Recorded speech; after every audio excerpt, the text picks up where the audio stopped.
Excelentíssima senhora presidente, Simone Tebet, excelentíssimo senhor senador, relator, Tasso Gereissati. Passo à leitura do relatório. Senhores e senhoras, participei de todos os debates dessa proposta de emenda à Constituição, aqui na Comissão de Justiça e Cidadania, no plenário. Realizei também na Comissão de Direitos Humanos dezenas e dezenas de audiências públicas para debater o tema. Foram mais de 50 audiências. Estou convencido da necessidade do Senado Federal ajustar a proposta que veio da Câmara dos Deputados. Por isso, persisto, por meio desse voto em separado, para que meus nobres pares acatem emendas de plenário, que, pelo menos, corrigem parte das graves injustiças que serão impostas à nossa gente, ao nosso povo, principalmente os mais pobres. Abro aspas. Toda a sociedade que pretende assegurar a liberdade aos homens deve começar por garantir-lhes a existência. Leon Blum. Não tenho nenhuma dúvida. A Seguridade Social é o nosso melhor instrumento para garantir ao nosso povo garantias de liberdade e, consequentemente, qualidade de vida. Este é um dos capítulos mais humanitários da nossa Constituição Cidadã que tive o prazer de ajudar a construir. Eu fui constituinte, eu estava lá. Senhora presidente, eu vou direto para a análise, já deixando algumas folhas de lado. Análise das aposentadorias especiais. A PEC número 6 de 2019 praticamente está acabando com a proteção previdenciária por meio das aposentadorias especiais. Aqueles especiais, leia-se, aqueles que trabalhadores, seja da iniciativa privada ou pública, que exerçam seu ofício exposto a agentes penosos, insalubres e periculosos.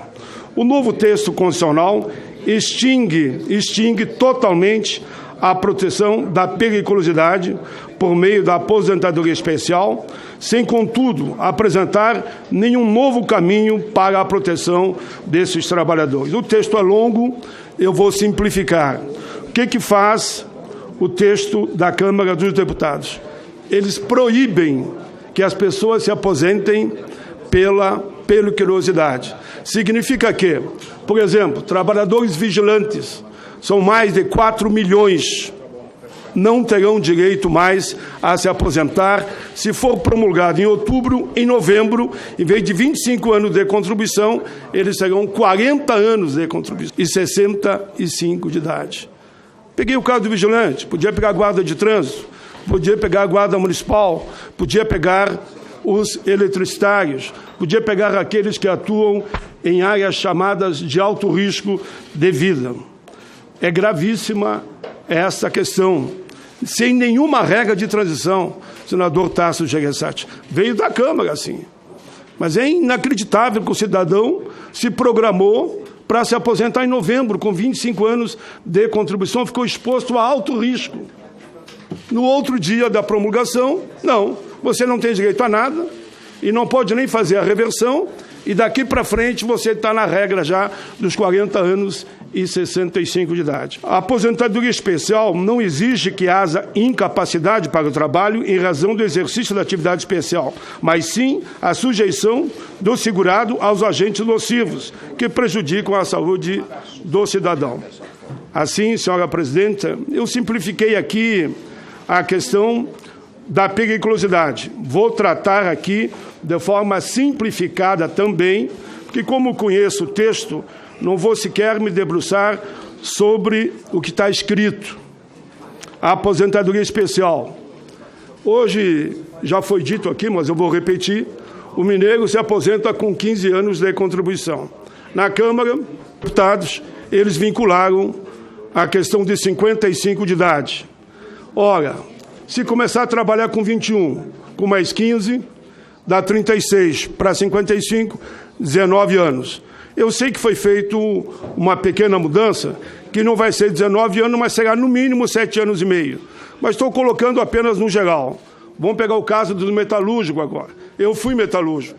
Eu sei o que é trabalhar numa boca de forno, eu sei o que é trabalhar numa fundição, eu sei o que é trabalhar numa forjaria. O cidadão se aposenta devido a isso, com 25 anos de contribuição. Daqui para frente, ele só vai poder se aposentar vinculado à idade de 60. Começou a trabalhar com 20, com mais 25, 45. Para 60 faltam 15 anos. Podíamos dar outros exemplos, conforme aqui me traz o destaque, conforme trazido pela OAB Rio Grande do Sul e do Instituto Brasileiro de Direito Previdenciário (IBDP), o prejuízo ao direito adquirido ferindo de morte, o inciso 36 do artigo 5º da Constituição. A proposta, no parágrafo 2º do artigo 25, retroage os efeitos da vedação à conversão do tempo às atividades exercidas sobre a sujeição de periculosidade. A brecha deixada por esse dispositivo é extremamente perigosa. Consegue a lei retroagir para prejudicar. Quando o princípio do direito, embora não seja advogado, diz que a lei não pode retroagir para prejudicar, principalmente, a parte mais fraca. Com isso, já falei da periculosidade e fui além também das aposentadorias especiais, que não vou ler todo o texto muito bem escrito aqui pelos assessores que me ajudaram na formulação. Mas vamos pegar a pensão por morte, inferior ao salário mínimo para o IRPPS.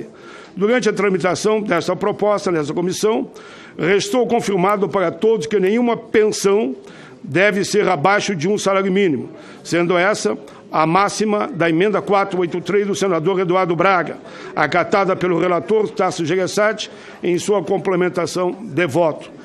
Ocorre que ambos os nobres pares não perceberam que tal benefício foi garantido apenas para os pensionistas de trabalhadores vinculados ao regime geral da Previdência Social, deixando de fora dessa regra, de forma injusta, os dependentes dos servidores públicos vinculados ao regime próprio de previdência.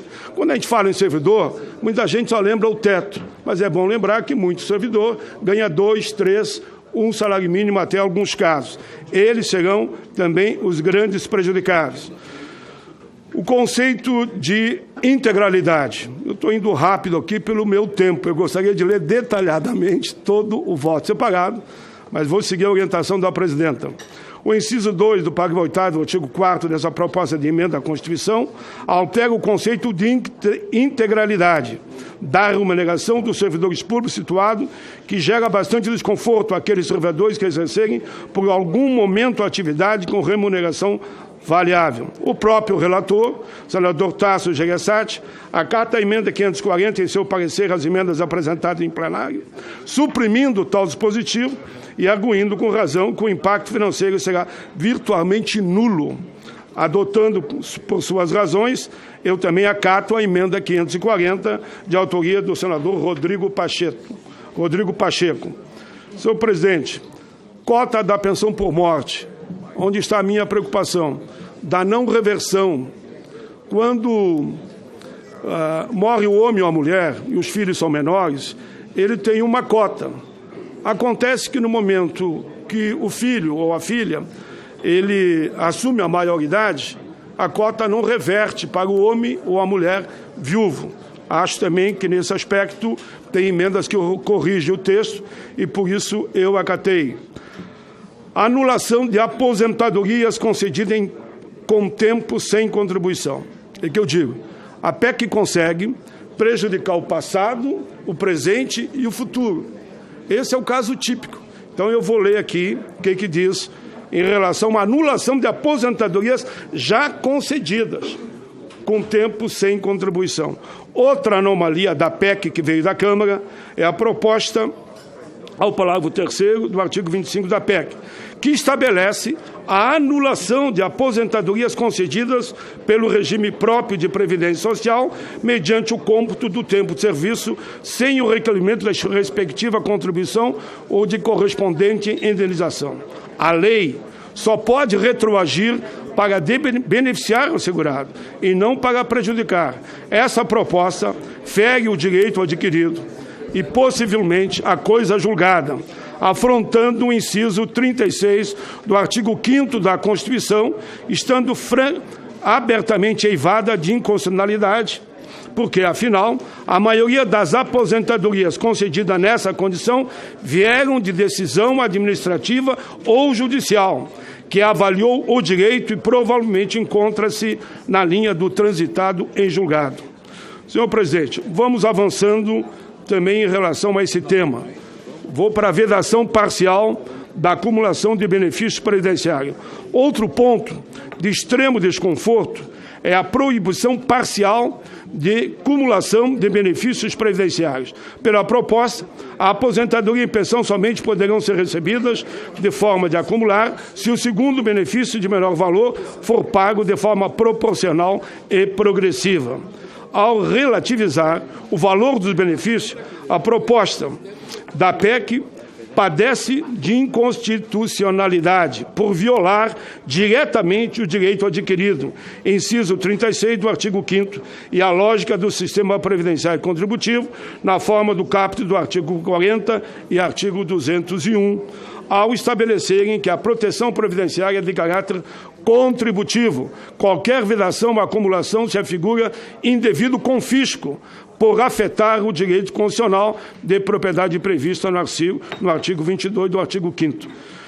Senhor presidente, tem mais argumentação, mas eu estou avançando porque eu estou de olho no relógio. Do cálculo dos benefícios previdenciários, eu vou tentar simplificar também. Do cálculo dos benefícios. Como é que é hoje? O cálculo do benefício hoje são 80% das contribuições de 94 para cá, que mantém o princípio da integralidade. Como vai ser ali no dia 1º de novembro ou dia 2 de novembro? Uma vez promulgada a PEC, será promulgada o cálculo no longo de toda a vida do homem e da mulher.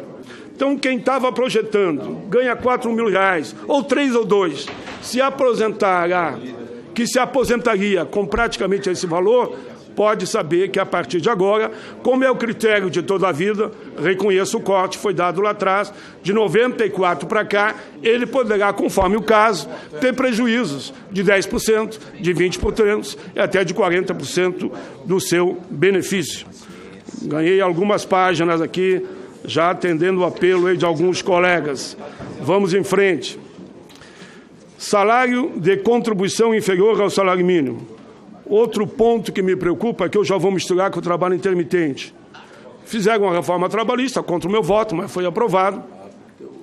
Temos ali o salário chamado por tempo intermitente. Trabalho intermitente é aquele que o empregador te dá o número de horas que ele bem entender para você trabalhar. Em resumo, se no fim do mês você tiver, em vez de ser um número suficiente para garantir um salário mínimo, você conseguiu trabalhar só metade do mês, a outra metade, para pagar a previdência, você vai ter que pagar a contribuição do empregado e também do empregador. Ora, o camarada não conseguiu ganhar um salário mínimo durante o mês e ainda vai ter que pagar as duas partes, a do empregado e do empregador. Essa também, no meu entendimento, é preciso que se modifique. O recebimento do abono, também vou simplificar, presidente e relator, que esse tema todo eu já fiz de improviso 500 vezes no plenário. 500 vezes, eu acho que sem exagerar. Hoje, é garantido o abono para quem ganha até 2 salários mínimos. Pelo corte dado na Câmara, ficou em 1.386, enfim, não chegou a R$ 1.400. O que vai acontecer? Cerca de 13 milhões de pessoas, estamos falando de pessoas que ganham até 2 salários mínimos, perderão o direito a esse um salário mínimo. Que, como eu digo, serviria, quem sabe, para uma ceia de Natal, primeiro do ano, comprar os livros para as crianças. Estou falando de quem ganha até 2 salários mínimos no ano que inicia. E nós estamos tirando exatamente dessa gente o direito a um salário mínimo uma vez por ano. Essa também, senhor presidente, não dá para aceitar. Vamos em frente, senhor presidente, vou pegar só aqui alguns títulos principais. Tempo de contribuição mínimo, senhor presidente, é outra preocupação muito grande, que entra a história dos 15 e 20 anos, né? Eu acho que tinha que ser 15 anos para todo mundo. Inclusive foi fruto de debate nessa comissão, tempo mínimo, veja bem, porque às vezes as pessoas confundem. Tempo mínimo é uma coisa, tempo máximo é outra. Tempo 15 anos de contribuição seria o mínimo, como é hoje, e tempo máximo, hoje é 35, pela PEC vai para a 40. Abertura das previdências complementares fechadas ao mercado financeiro. Eu tenho dito que essa aqui, senhor presidente, ela vai na linha de abrir espaços, senhora presidenta e senhor relator, É que o Tarso Gereissati aqui na minha frente, todo tempo firme aqui, ele chama a atenção e, naturalmente, eu tenho a mania de falar para o relator. Senhor presidente, também acho que isso merece um carinho especial e, por isso, no conjunto do meu relatório, eu peço a aprovação de uma emenda que resolve essa questão. Em frente, senhor presidente, do aumento da idade mínima das mulheres. De forma resumida também, eu sempre digo que nessa reforma, a grande prejudicada é as mulheres. Por isso que eu queria garantir sempre, em todas as situações, tanto no presente como no futuro, o tempo mínimo de contribuição para as mulheres. Regra de transição, senhor presidente. As regras de transição também deixam muito a desejar.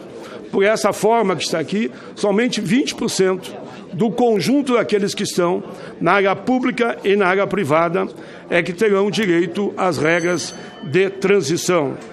Indo em frente, senhora presidente, de olho no relógio, conforme a orientação de Vossa Excelência.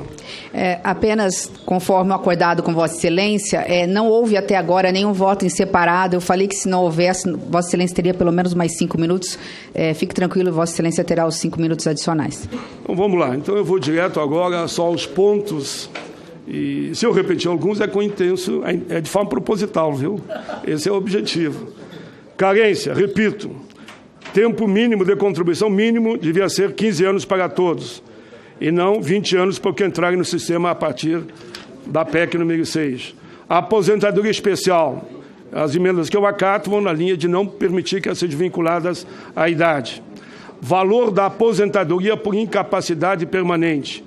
Essa eu considero gravíssima. Ela tem até eu diria, um misto de crueldade. Estou me referindo ao que veio da Câmara. Sei da posição do relator aqui. Essa preocupa muito. Cidadão, fim de semana, tem lá 10, 15, 20 anos de trabalho permanente já. E fim de semana ele teve um acidente, ficou inválido. Ele ganhava R$2.000. Tem 2 filhos. Só ele trabalhava. Ele vai ficar inválido e o salário dele vai ser reduzido para em torno de R$1.000. Por quê? Ele só tem direito a 60%. E a média dos 60% é a média reduzida que a gente fala, né? Porque é a média de toda a vida e não mais somente das 80 maiores contribuição. Essa é gravíssima. Teve um AVC numa noite dessas, teve um infarto, ficou inválido. Como é que faz? Como é que ele vai viver com 60% e, em muitos casos, com 50%? E se o acidente for no dia posterior à promulgação, corta praticamente pela metade o benefício. Se for um dia anterior, que não tem transição para isso, ele vai se aposentar com o princípio da integralidade. Cálculo do benefício, senhora presidente. De novo, repito, em vez de ser 80% das maiores contribuições, como é hoje, todos que estão nos ouvindo nesse momento, que estão assistindo, pode saber. Se você se aposentar um dia depois, reze para você conseguir se aposentar um dia antes. Que se você se aposentar um dia antes, vai ser 80% das maiores contribuições de 94 para cá. A média, tira as 20 piores. E resumo, mais fácil de explicar, tira as 20 piores e fica as 80 maiores de 94 para cá. Se for se aposentar o dia posterior, é a média de todas e, consequentemente, seu benefício vai cair. Contribuição dos servidores inativos a partir de um salário mínimo. Servidor inativo, se no regime geral ele já não paga até o teto, por que o servidor vai ter uma adicional maior, quando for o caso, aqueles que ficam de 1 a 5 salário mínimo? É o teto que eu me refiro, né? Vai dar 5.800 e pouco. Enfim, eu entendo que tanto o regime geral como o servidor, aqueles que ficam dentro do regime de até 1 a 5.800, deveria continuar como está hoje. A alíquota extraordinária é RPPS quando houver déficit atuarial. Então, quem está no condomínio aí, no seu condomínio deu problema de caixa lá, você vai ter uma cota extra a pagar. Eu mesmo pago e tenho que pagar. E acho normal que tem mais que pagar mesmo. Mas aqui, toda vez, porque não importa se é esse ou aquele governo, quando o governo dizer que deu problema atuarial, ele vai te chamar para uma contribuição extra e tem que pagar, que também preocupa. Eu já falei do abono, repito nos últimos minutos, o abono salarial, 13 milhões de pessoas vão perder, 13 milhões de pessoas vão perder com o salário mínimo, já que passa a ser não mais 2 salários mínimos, mas R$ 1.380. Contrato de trabalho intermitente, já destaquei aqui com bastante força. Privatização dos benefícios não programados. Auxílio-doença, poderá ficar na mão da área privada. Auxílio-acidente, poderá ficar na mão da área privada. Pensão, poderá, a aposentadoria por incapacidade e até o auxílio-maternidade. Privatização da Previdência Complementar. Eu entendo que esses movimentos aqui abrem espaço para ali na frente termos, de novo, a velha discussão da capitalização. Não esse ano, porque não pode, mas já abre espaço para que o ano que vem volte esse debate. Item 12, são só 15 itens. Conversão do tempo especial em comum. Por exemplo, cidadão não conseguiu se aposentar pela especial porque não conseguiu a idade. Pelo menos a lei hoje garante, cada 10 anos você tem 40% a mais. Então, tinha 10, você vai ter 14, para chegar lá nos 40 anos de contribuição, ou pelo menos nos 20, que permite ali, ou 15, conforme o caso, homem ou mulher. Não será mais permitido. Como eu digo, a lei retroage para prejudicar um direito já adquirido, que está assegurado hoje. Se eu parar de trabalhar hoje e tiver 10 anos na especial, eu levo 14 para comum. A PEC 6, repito, acaba com a aposentadoria chamada na área da periculosidade. Isso eu já fui bem incisivo e já falei que vai atingir 20 milhões de pessoas. Porque o texto que é grave, que veio da Câmara, ele proíbe a aposentadoria na área de serviços chamados periculosos. Pega a gente da segurança, mas pega também trabalhadores, como eu me referi aqui, o caso de eletricitário e os próprios vigilantes, né? Nenhum desses tem estabilidade no emprego. Calcule como é que o cidadão vai conseguir, o vigilante que se aposentaria, só como exemplo, com 25 anos de contribuição, como é que ele vai conseguir 40 de contribuição? Ele não tem estabilidade no emprego. A média de emprego no Brasil é 6 meses em 12, significa que ele vai ter que trabalhar 80 anos, 80 para conseguir 40 de contribuição, que não dá para confundir tempo de contribuição com a atividade que ele está disputando no mercado de trabalho. Se começou a trabalhar com 20, sabe com quanto que ele vai se aposentar? Com 100 anos de idade. Vamos para os finalmente. Na mesma linha do argumento, 40 anos de contribuição, 65 de idade, cabe para o vigilante, mas cabe para todos os outros trabalhadores que não têm estabilidade no emprego. Termino, senhora presidente, dizendo somente que a retirada de muitos artigos da Constituição, de direitos que nós colocamos lá, eu me lembro que eu era constituinte e muitos me diziam na época, essa lágrimazinha aqui não penso que é choro, não. É que eu tenho um probleminha na vista, que toda manhã cai aqui do lado algumas lágrimas e não é choro, mas a vontade é de chorar, mas eu não vou forçar choro aqui, não. Estou fazendo a defesa como continuarei fazendo aqui no plenário sem chorar. Não que eu acho que o homem não deva chorar. Já chorei muitas vezes e não me arrependo nenhum motivo de ter chorado.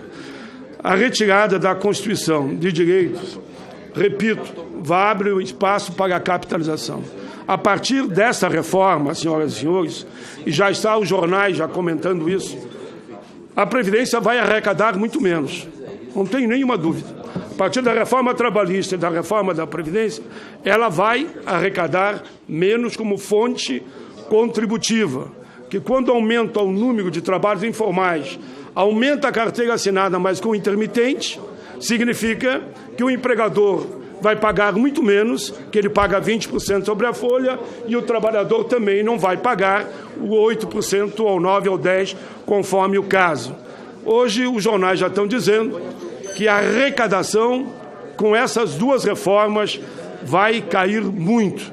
Quem mantém a Previdência viva é a própria produção, é nós atender a demanda da própria sociedade, e para atender a demanda tem que ter emprego, tem que ter salário, tem que ter contribuições no campo da Previdência.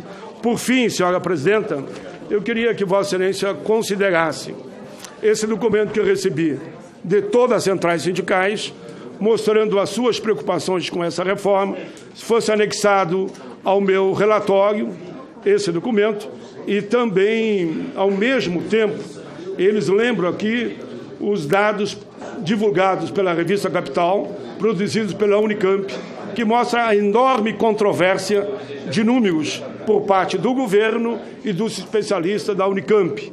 Nesse sentido, senhora presidenta, eu encaminhei a Vossa Excelência 2 requerimentos para que a gente convide, numa audiência pública, que falamos que é possível, os representantes da Unicamp, que fizeram esse estudo, e convidássemos também representantes do governo para checar os dados, para que não fique aquela história, uns dizendo a farsa da Previdência e outros dizendo, cada um com seus argumentos naturalmente, que não é verdade os números que são colocados dessa forma contundente por parte daqueles que, como eu, atuamos na CPI da Previdência. Então, mais uma vez, porque isso tudo entra para a história, eu solicito a Vossa Excelência que fique anexado a esse meu relatório esse documento da Unicamp, assinado por todas as centrais, e, ao mesmo tempo, o relatório da CPI da Previdência. Porque entendo que no relatório da CPI da Previdência nós apontamos caminhos que resolveria essa questão, entre aspas, do suposto déficit, que é contraditório, claro, há 2 versões de dados e pensamentos. Não sou daqueles que dizem que todo mundo está mentindo, mas é importante checar os números, porque ali nós, por exemplo, mostramos que a sonegação no Brasil é 600 bi por ano. A dívida junto à União, não vou pegar só a Previdência, já passa de 1 trilhão e 500 bilhões de reais. A propensão em débito é 30 bi por ano. E os grandes devedores, claro que já ultrapassou a 700 bi, mas se arrecadássemos 300 bi, já seria um caminho que arrecadaria muito mais do que da suposta arrecadação que diz o governo que terá com essa reforma em 10 anos. Arrecadaríamos muito mais antes dos 10 anos. E, naturalmente, é a recomendação da CPI acabar com a história de refis, principalmente para aqueles que são residentes. Recebem o perdão, pagam 2 meses, não pagam mais, dali 2 anos. O novo refis, pagam 2 meses e depois não pagam mais. Presidenta, fiquei, eu acho que no combinado, nos 30 minutos, que as horas, no máximo 30, pai. Considere, então, o meu pronunciamento na íntegra e dizendo também que não só a bancada do PT, mas outros senadores também assinaram esse documento do voto em separado. E aqui eu agradeço, e vai ficar nos anais da casa, a todos aqueles que me ajudaram a construir esse voto. Advogados, especialistas em Previdência, inclusive aqui do Senado, do Congresso Nacional.